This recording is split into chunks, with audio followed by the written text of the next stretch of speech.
Argentina's past in a nutshell. Before the Spanish arrived, this land was home to hundreds of indigenous tribes. The Mapuche ruled the south, the Guarani thrived in the northeast, and in the northwest, a taste of Incan influence. These were skilled farmers, warriors, and storytellers, living off the land long before European boots touched South American soil. In 1516, Spanish explorer Juan Díaz de Solís tried to sail into the Rio de la Plata. Spoiler alert, he didn't make it. But that didn't stop the Spanish. By 1580, they founded Buenos Aires, and it wasn't exactly a party. It was a cold, tough colony with more cows than people. Still, Spain held tight, milking the colony for silver, trade, and territory. Buenos Aires slowly grew into a key port, and with wealth came whispers of revolution. By the early 1800s, Europe was a mess. Napoleon was running wild, and Spain was distracted. Perfect timing. In 1810, Buenos Aires started its own government, and in 1816, Argentina officially declared independence. The hero of the hour? General José de San Martín. This guy crossed the freaking Andes with an army to liberate Chile and Peru.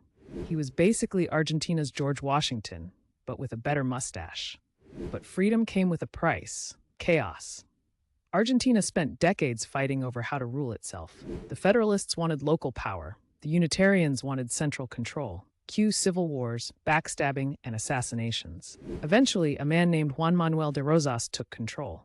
He ruled like a dictator, but kept the country in one piece for a while. Fast forward to the late 1800s, and boom, Argentina explodes into prosperity. Railroads crisscross the Pampas, beef exports to Europe skyrocket. Buenos Aires transforms into the Paris of South America. Millions of immigrants flood in, Italians, Spaniards, Germans, Jews, chasing the Argentine dream. By 1900, Argentina was one of the wealthiest nations in the world. No joke. Then came the 20th century, and with it, populism. Enter Juan Domingo Perón, soldier turned politician, loved by the working class, feared by the elite. He and his wife, Evita Perón, were rock stars. They gave rights to workers, women, and the poor. But they also cracked down on opponents and racked up debt. Peronism was born, a mix of socialism, nationalism, and charisma, and it still defines Argentine politics today.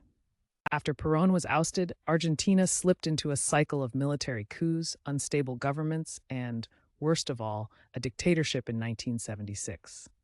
For 7 long years, the military hunted down students, activists, and anyone who disagreed. Over 30,000 people disappeared. They called it the Dirty War. Mothers of the Plaza de Mayo marched with photos of their missing children. A nation grieved and eventually said, never again. 1983, democracy returned with President Raúl Alfonsín. Finally, elections. Freedom. But the economy? Not so free. Argentina was in debt, inflation was through the roof, and things just kept spiraling. In 2001, the country hit rock bottom, bank accounts frozen, protests in the streets, 5 presidents in 2 weeks. It was a disaster. Out of the chaos came Nestor Kirchner in 2003, and later his wife Cristina Fernandez. They boosted social programs, challenged big business, and played hardball with foreign debt.